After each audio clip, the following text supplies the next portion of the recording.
오늘 하나님 말씀 시편 64편 9절 말씀 함께 봉독합니다. 모든 사람이 두려워하여 하나님의 일을 선포하며 그의 행하심을 깊이 생각하리로다. 아멘. 인간으로 살아가다 시리즈 세 번째입니다. 오늘 말씀의 제목 따라해 주시기 바랍니다. 자신을 성찰함에 대하여, 이에 대하여 우리 함께 은혜 나누기를 원합니다. 오늘 본문 말씀에 보니 성도들에게 성경은 말씀하십니다. 너희는 깊이 생각하라, 깊이 생각하라 라고 말씀하십니다. 인간이 인간답게 살기 위하여는 깊이 생각하는 일을 멈추면 안 되는 것입니다.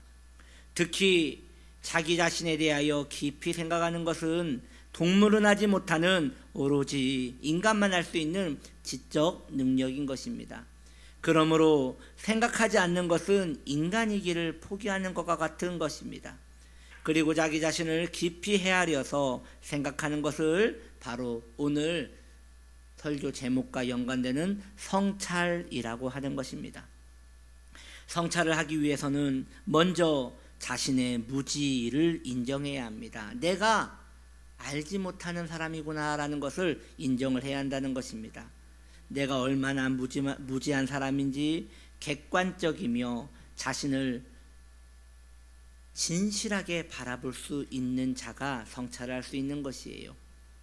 철학자 소크라테스가 잘하는 것이 있었습니다. 사람들에게 질문을 하는 것이에요. 상대가 질문에 답을 하면 그 답에 대하여 또 질문을 합니다. 그렇게 같은 질문을 반복하여 받다 보면 사람들은 자신이 그 문제에 대해 사실은 모르고 있었다는 것을 알게 되는 것이에요. 즉 무지했음을 알게 되는 것이죠. 이렇게 질문하는 것입니다. 선생님, 꽃은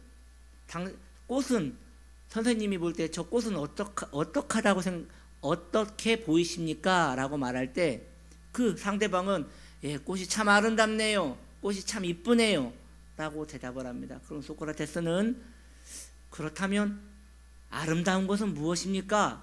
라고 또 질문을 하는 것이죠.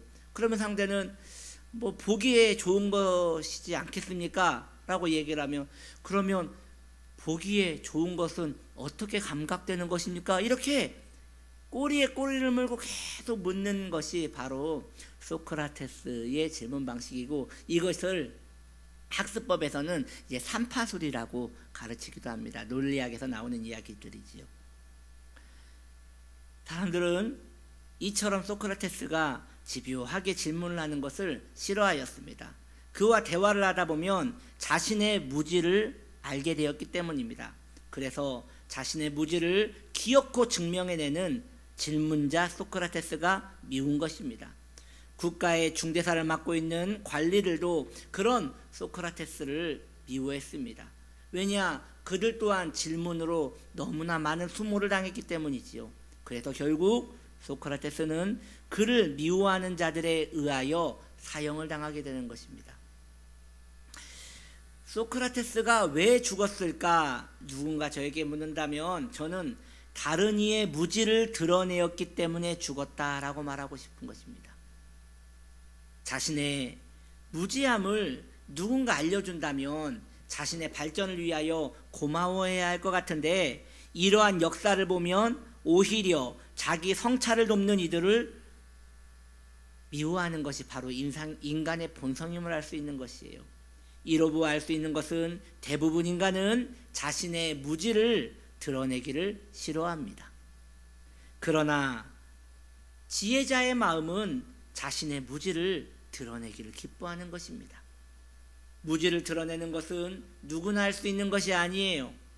자신에 대하여 솔직하고 정직한 사람만이 자신의 무지를 드러낼 수 있는 것이에요. 진실로 자신의 무지를 인정하는 사람은 새로운 지식을 받아들일 수 있는 준비가 된 사람입니다. 왜냐하면 이미 그는 자신이 알지 못한다는 사실을 아는 자가 되었기 때문입니다. 그래서 새로움을 받아들일 마음의 넓이가 준비되었기 때문에 성찰이 가능한 것이지요. 공부를 잘한다고 하여 성찰을 잘하는 것은 아닙니다. 오히려 학자들은 공부를 잘하는 사람들이 자기 성찰에 뒤떨어질 수 있다고 그들은 이야기를 합니다. 메타인지란 자신을 객관적으로 분석하는 능력입니다. 메타라는 말은 그리스어인데 너머에라는 뜻이 있습니다. 그리고 인지라는 것은 전체적인 것을 파악한다라는 뜻이 있습니다. 그러므로 메타인지라는 것은 자신 너머에 자신이 모르는 것에 대해서 마음을 열고 받아들이는 능력이라고 볼 수 있을 것입니다. 우리는 솔로몬을 지혜의 왕이라고 이해합니다. 솔로몬이 소 1000마리를 하나님께 바치고 지혜를 얻은 이야기는 우리가 다 알고 있습니다. 하나님께서 솔로몬에게 묻습니다. 내가 너의 기도에 응답하기를 원하니 소원을 말해보거라.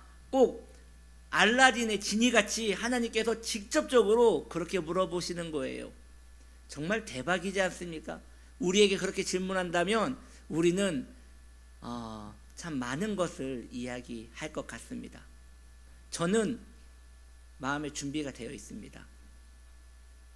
강남에 빌딩 하나만 주시옵소서. 그런데 솔로몬은 하나님이 그렇게 질문할 때 무엇이라고 말하냐면 나에게 듣는 마음을 주시옵소서라고 말합니다. 이것을 우리는 지혜라고 이해를 하는데 실제로 성경을 읽어보면 저에게 듣는 마음을 주시옵소서. 즉 솔로몬은 그때부터 메타인지를 이해했던 것 같아요. 백성들의 마음을 객관적으로 듣고 판단할 수 있는 마음을 구한 것입니다. 그러므로 메타인지가 잘 되는 사람은 변화를 유연하게 대응할 수 있는데 메타인지는 기억하는 이성의 능력이라기보다는 오히려 해석하는 인지 능력입니다. 그래서 공부를 잘하고 못하고의 차이가 아니라는 것이죠. 공부를 못하는 아이들은 지적인 능력이 부족한 것이 아니에요. 아직 공부를 왜 해야 하는지 동기를 찾지 못했기 때문이에요. 늦게라도 자신이 좋아하는 것을 찾게 된다면 그것을 얻기 위하여 공부를 시작하게 될 것입니다. 그것을 찾아주는 것까지가 부모의 역할인 것이지요. 대부분 공부를 잘하는 아이들은 자기 주관이 강합니다. 자기 주도학습으로 자신의 놀고 싶은 욕구를 통제할 수 있기 때문에 공부를 잘할 수 있는 것이에요. 그러나 자기 주관이 강하다 보니 다른 이에게 비판을 받을 때 그 자리를 견뎌내지를 못해요. 공부를 못하더라도 메타인지가 뛰어난 아이들은 거절을 당할 때 다른 이의 생각을 받아들일 수 있습니다. 그리고 그 기회를 이용하여 앞으로 나아갈 방향이 풍성하게 준비가 되는 것이에요. 이 둘 다 어른이 되어서 다른 이의 의견을 받아들이지 못한다면 어차피 그는 자기만 아는 독불장군이 됩니다. 그런 이들은 더 이상 성장을 하지 못하고 우물 안에 있는 개구리가 되고 마는 것이에요. 이 세상을 살아가려면 다른 이와 유연하게 대응할 수 있는 마음가짐이 필요합니다. 이러한 사고체계를 만드는 데에 탁월한 것이 바로 교회인 것이에요. 신앙인 것이에요. 세상의 교육과 신앙의 교육은 차이가 있습니다. 세상은 그들의 가치는 이러합니다. 더 높이 올라가라. 세상의 가치가 아니에요. 더 높이 올라가라. 그래서 문제가 생기면 나는 올라가야 하기 때문에 너 때문이다 라고 말합니다. 그래서 상대를 짓밟고 올라가는 것이 세상의 논리입니다. 신앙의 세계는 다릅니다. 신앙은 사건이 생길 때에 하나님의 인도하심을 믿습니다. 그래서 자신에게 일어난 그 사건을 더 큰 시각으로 보게 됩니다. 그리고 그 사건이 결국 좋게 하시려는 하나님의 의중이 있음을 믿고 기다리는 것이에요. 사건을 하나님의 시각으로 바라봄으로 흔들리지 않는 신앙적 가치관을 지켜내는 것이 바로 신앙의 힘인 것입니다. 그래서 바른 신앙을 가진 자들은 사건은 땅에서 일어나지만 그 사건의 의미는 어디에서 찾아요? 하늘에서 찾는 것이에요. 내 눈앞에 일어난 그 사건으로 인하여 내가 분주해지지 않고 그 사건의 의미를 하늘에서 찾는 이들이 바른 신앙을 가진 자들입니다. 우리 치유나무교회 성도님들은 다 그런 신앙을 가지고 계시는 거죠. 아멘. 예, 그렇게 되기를 소망하고 그렇게 살고 계시다고 저는 믿고 있습니다. 이건요 여러분 회피하는 마음이 아니에요. 오히려 자신의 고통 속에 함께 하시는 하나님의 섭리를 믿는 것입니다. 자신 밖에서 하나님이 주신 시각으로 자신을 전체적으로 보고 크게 이해하는 것이 바로 신앙의 힘인 것이에요. 그렇게 신앙인은 흔들리지 않는 건강한 자아를 가지게 되는 것입니다. 인류학자들은 현대의 인간을 호모 사피엔스라고 합니다. 그들의 주장은 이러해요. 인간은 24단계로 진화가 되어 인간의 뇌가 커졌다고 합니다. 그래서 인간의 뇌는 갑자기 이렇게 똑똑해진 것이 아니라 24단계를 걸치면서 점점 커졌다고 하는데, 꾸준히 커진 것이 아니라 갑자기 어느 순간에 확 커졌대요. 폭발적으로 뇌가 커지면서 그때에서야 생각하는 인간 호모 사피엔스라는 학명을 가지게 됐는데, 학자들은 뇌가 커지는데 가장 큰 역할을 한 것을 분석 능력과 공감 능력이라고 이야기를 합니다. 분석 능력이란 이러합니다.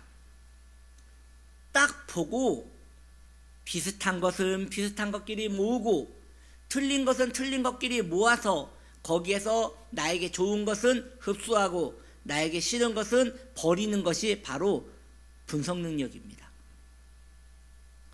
그렇다면 공감 능력은 무엇입니까? 공감 능력은 다른 이의 마음을 헤아려 이해하고 그 사람을 자기 편으로 만드는 감성적 능력입니다. 문제를 잘 해결하는 사람은 대체로 분석 능력이 뛰어난 사람이에요. 문제를 가만히 파악해서 이게 문제구나 라고 하여 이것을 집어내어 그 공동체에 이익을 주기 때문에 분석 능력을 가진 자들이 일을 잘 해결합니다. 일을 잘합니다. 그런데 분석 능력을 가진 분들이 문제가 있어요. 공감 능력이 떨어져요. 지적을 잘하다 보니까 적이 많아요. 상대를 내 사람으로 만들 수가 없어요.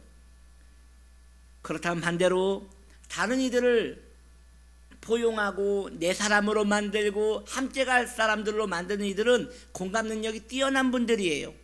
그런데 공감 능력이 뛰어난 분들은 또 분석 능력이 떨어져요.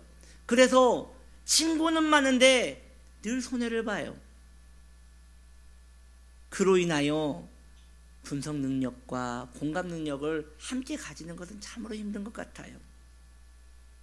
그래서 사람들을 보면 분석을 잘하는 이들이 있고요, 공감을 잘하는 이들이 있어요.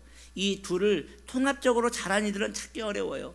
그래서 분석을 잘하는 이들을 이과라고 하고요, 공감을 잘하는 이들을 문과라고 하는 것이에요. 여러분들은 어디에 특화되어 있습니까?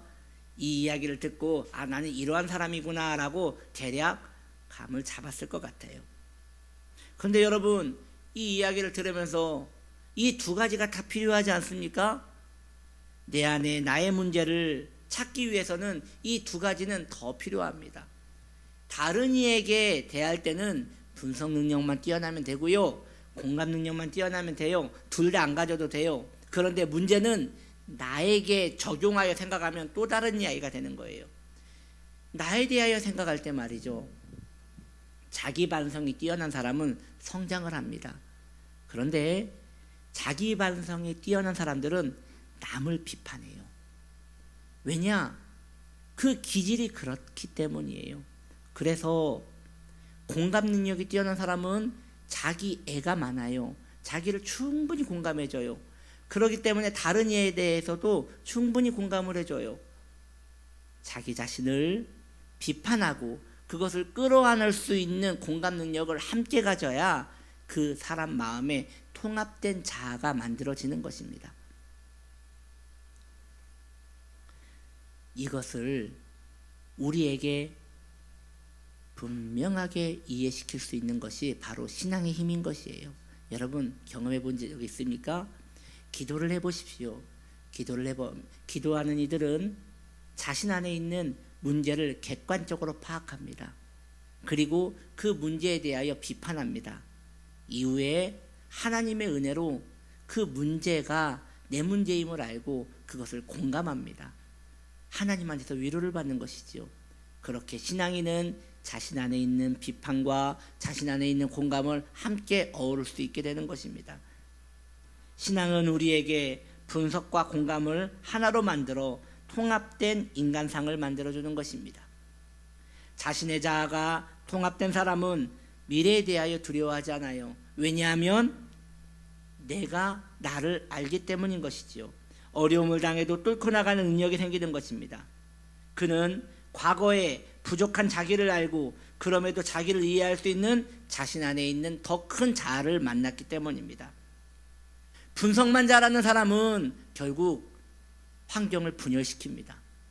공감만 잘하는 사람은 자기만 아는 자기 애의 사람이 됩니다. 하나님을 만나고 하나님 안에서 자신을 통합한 사람은 분석과 공감을 신앙 안에서 통합시킬 수 있게 되는 것입니다. 전 여러분들이 그렇게 되기를 바랍니다. 이것이 성경이 성도에게 바라는 인간상인 것이에요. 좋은 아이디어를 만들기 위한 회의 방법으로 요즘 회사에서 많이 쓰는 방법 중에 하나가 브레인스토밍이라는 것이에요. 브레인스토밍은 그 말뜻 그대로 뇌의 폭풍이란 뜻을 가지고 있습니다. 그 브레인스토밍은 대체로 이렇게 이루어집니다. 회의실에 사람들이 모여서 계급장을 떼고 이야기하는 거예요. 자기 생각을 편하게 다 이야기를 해요. 그런데 그 생각을 이야기할 때 그 생각이 내 생각과 맞지 않으면 그 생각을 신랄하게 비판합니다. 그러면 그 비판을 받은 사람은 그 이야기를 듣고 뇌에 폭풍이 일어나는 거예요. 그리고 그 자리를 박차고 나갈 것인가, 아니면 그 말을 순응할 것인가, 아니면 그 말에 대하여 대적을 할 것인가, 온갖 고민 끝에 이 회의장에서는 한 번도 생각해 보지 못한 아이디어가 떠오른다는 것이에요. 그래서 브레인스토밍은 훈련된 자들만 할 수 있어요. 자기 감정에 몰입된 사람은 그 자리를 못 견뎌요. 그 자리를 싸움판으로 만들어요. 그런데 훈련된 자기 자아가 통합된 자들은 브레인스토밍을 통하여 그 자리에서 새로운 지식을 창출해낼 수 있는 것이 바로 이 회의의 정의인 것입니다. 이렇게도 생각할 수 있구나, 그렇게도 될 수 있구나, 이러한 마음은 넓은 마음을 가진 자들이 가질 수 있는 것이지요. 여러분, 내 생각은 내 마음대로 할 수 있습니다. 내 생각을 나는 말할 수 있습니다. 문제는 내 생각이 꼭 맞는 것은 아닙니다. 이것을 기억하셔야 돼요. 특히 우리나라 문화는 그 꼰대 문화가 있어요. 꼰대 문화. 이게 뭐냐? 윗사람이 말하면 그냥 들어야 돼요. 윗사람이 말할 때 아랫사람이 자기 의견을 얘기하면 의견이라고 말하지 않아요. 말대꾸라고 해요. 어디서 라고 하면서 말대꾸라고 해요. 이것은 브레인스토밍이 되지 않고 있는 것이에요. 누구나 이야기할 수 있고 그 대화에 그 이야기에서 나는 꼭 맞다고 말할 수 없는 것이에요. 내 생각에 맞다는 확신이 없다면 누구에게나 나의 생각은 검증될 수 있는 거예요. 비판당할 수 있는 거예요. 왜냐하면 인간은 불완전한 존재이기 때문인 것이에요. 그래서 성경은 우리에게 이야기합니다. 너는 죄인이다. 너는 의롭지 않다. 너는 문제가 많다라고 성경은 대놓고 이야기합니다. 그때 자기 성찰이 일어나야 돼요. 그저 내가 생각하는 바대로 나는 열심히 살았는데 내가 뭘 잘못했다고 이렇게 자신을 굳혀버리면 성찰은 일어나지 않는 것이에요. 생각이 딱딱한 사람은 자신의 의견이 비판을 받으면 싸우거나 자리를 피합니다. 생각이 유연한 사람은 자신의 의견이 비판을 받더라도 자리를 피하지 않고 그 사람의 비판을 끝까지 듣고 정말 그 말이 맞다면 겸허하게 받아들이는 것이에요. 그래서 부모님들은 자녀들을 교육할 때에 이 브레인스토밍이 미리 준비가 되도록 교육하는 게 중요해요. 감정적으로 아이가 충동되지 않도록 그것을 오랜 대화와 오랜 설득으로 이해하는 것이 중요한 것이지요. 성경은 이에 대하여 우리에게 이렇게 말합니다. 너는 생각하라. 너는 돌이켜라. 너는 진실하라. 이렇게 성경이 계속 우리에게 말하고 있는 것은 성찰에 대한 이야기를 하고 있는 것입니다. 내가 확신하는 것은 정말 맞는 것인가? 그것을 의심하는 것은 나쁜 것이 아니에요. 원래 진실을 알아가는 것은 괴로운 길이기 때문입니다. 더 나아가 내 신앙은 바르게 가고 있는가? 나는 지금 올바른 믿음을 가지고 있는가? 이것을 흔들어 자신의 신앙을 한번 깊이 성찰하는 것은 신앙에 큰 도움을 가져다 줍니다. 오랜 시간 동안 신앙생활을 하신 분들이 이런 오류에 빠져요. 내 방식대로 신앙생활을 하려는 오류에 빠지는 것이에요. 신앙생활을 오래 했음에도 자기에게 성장이 없고 지금 자신에게 그리스도와 자신의 만남에 깊이가 없다면 의심해 봐야 하는 것이에요. 바르게 가지 못하고 있다는 것을 인정하고 한번 성경대로 자신을 성찰할 수 있는 시간을 가져야 한다는 것이죠. 자기 자신이 완전하지 않다는 것을 인정해야 합니다. 나는 틀릴 수 있다는 것을 인정해야 하는 것이에요. 서점을 가보신 적 있으시죠? 서점에 가보면 책이 저 끝에서 이 끝까지 가득 차 있어요. 그 책들을 볼 때에 우리가 알고 있는 분야, 우리가 알고 있는 지식은 얼마나 부족한지 알고 있습니다. 태평양같이 넓은 이 서점의 지식의 공간에 나는 종이배보다 작은 지식을 가지고 있구나라는 것을 알게 되는 것이죠. 우리는 아는 것보다 모르는 것이 많은 사람입니다. 그래서 하나님은 말씀하십니다. 너의 생각과 나의 생각은 다르다라고 말씀하십니다. 그 정도로 우리는 하나님의 생각을 알지도 못하는 사람들인 것입니다. 우리에게 성찰이 시작되면 내가 모르는 게 너무 많다는 사실을 알게 되어 거룩한 열망이 생기는 것이에요. 그래서 여러분 신앙의 열정을 가지십시오. 하나님을 아는 일에 대하여 열정을 가지십시오.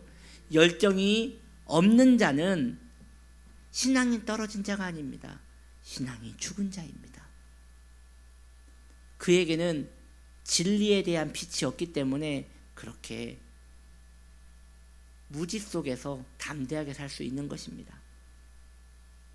우리에게 성찰이 시작되면 내가 모르는 게 너무 많다는 사실을 알게 되므로 거룩한 열망이 일어나는 것이에요. 이처럼 자기 인지가 시작되면 우리는 성장하게 될 것입니다. 무서운 사람은 칼과 총을 든 사람이 무서운 사람이 아니에요. 자기가 알지 못한다는 것을 인정하지 않는 사람이 그 사람이 무서운 사람이에요. 더 무서운 사람은 누구입니까? 생각하기를 두려워하여 감각적으로 자기의 뜻을 끝까지 밀어붙이는 사람이 두려운 사람인 거예요. 그런 사람은 모든 일에 책임감이 없고 용감하기만 합니다. 그래서 내 생각이 맞아! 라고 하면서 다른 이의 말을 듣지 않아요. 성경의 말을 듣지 않아요. 하나님의 뜻을 무시해요. 우리가 눈으로 사물을 인지할 수 있는 이유는 바로 이 빛이 있기 때문에 사물을 인지하는 것이에요. 이와 마찬가지로 진리는 지성의 빛입니다. 생각은 아무나 할 수 있는 것이 아니라 빛이 들어와야 생각을 할 수 있는 것이에요.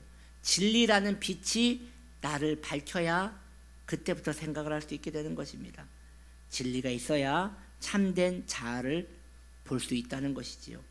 그래서 계시록 2장 5절은 이렇게 말합니다. 너는 어디서 떨어졌는지 생각하라 라고 합니다. 너는 어디서 떨어졌는지 기도하라 라고 말하지 않아요? 너는 어디서 떨어졌는지 금식하라 라고 말하지 않아요? 너는 어디서 떨어졌는지 뭐라고 해요? 생각하라고 말해요. 생각을 할 수 있어야 회개도 하는 것이에요. 무조건 회개를 하려고 하는 자들은 이것은 회개가 아니라 습관적 기도에 불과하게 되는 것이에요. 문제도 모르면서 어떻게 회개를 할 수 있단 말입니까? 생각을 해야 신앙도 가질 수 있고 하나님도 찾을 수 있는 것입니다. 그래서 생각 없는 기독교는 변화를 경험하지 못합니다. 종교 행동은 기독교가 아닌 것이에요. 오늘날 우리가 섬기고 있는 것이 기독교가 맞는지 한번 생각해 보십시오. 무조건 믿고 있지는 않습니까? 생각 없이 그저 내가 알고 있는 것이 믿음이려니라고 하며 살아가고 있지 않습니까? 그것은 신앙이라고 볼 수 없는 것입니다. 생각하기를 멈춘 것은 인간 되기를 멈춘 것입니다. 기독교는 그러므로 우리에게 지성을 요구합니다. 진리는 빛이기 때문입니다. 성찰이란 빛을 받아들이기 위하여 생각하는 것입니다. 하나님을 경외하기 위해서는 하나님을 생각해야 하는 것이에요. 무조건적인 경외는 열광주의자가 됩니다. 하나님을 깊이 생각하고 그 생각 안에서 자신을 성찰할 때 참된 인간이 되는 것이고, 참된 인간이 되어야 참된 하나님을 섬길 수 있게 되는 것이에요. 이것은 정말 무서운 이야기예요. 내가 바른 인간관을 가지지 않으면 우리는 하나님을 찾지도 못해요. 교회도 나오고요, 기도도 하고요, 신앙생활도 하는데 내가 섬기는 것이 하나님이 아닐 수 있다는 것이에요. 여러분, 지금 새벽 예배 때마다 제가 설교하고 있는 것이 금송아지 출애굽기 시리즈입니다.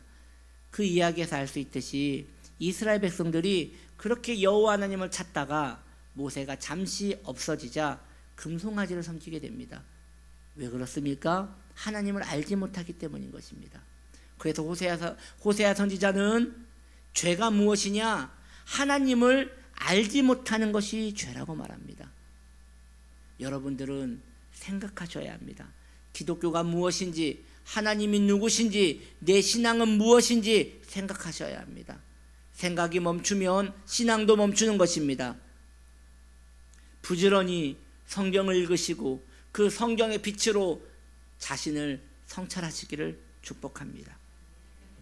우리는 인생을 잘 살아야 돼요. 당연한 말이죠. 남은 인생을 잘 살기 위해서는 생각하며 살기를 포기하지 말아야 합니다. 사랑하는 성도님들이요, 그런 의미에서 책을 읽으셔야 합니다. 경건 독서를 손에서 놓지 마시고 읽으셔야 합니다. 들어오는 게 있어야 성찰이 되지, 혼자서는 성찰이 되지 않아요. 하나님에 대해서 궁금하십니까? 그 호기심이 없다면 그는 열광주의로 빠지게 되고, 혹은 자기 신앙에 관심도 없이 교회만 왔다 갔다 하는 그런 신앙이 되는 것입니다. 남은 인생을 생각할 수 있는 용기를 가지는 자가 되기를 바랍니다. 그래서 그냥 믿지 마시고 내 안에 성찰된 것을 믿으십시오. 그리고 하나님에 대한 온전한 지식을 가지기 위하여 더 소망하며 진실한 신앙생활을 하는 복된 하나님 사람들 되시기를 예수님의 이름으로 축복합니다. 우리 이 시간 기도할 때 진리의 빛이여 내게 임하여 주옵소서. 그래서 나는 생각하고 나는 받아들이며 나는 겸손히 하나님을 섬기는 자가 되기를 원합니다. 그런 자가 될 수 있도록 주님 나를 도와달라고 우리 함께 기도하겠습니다.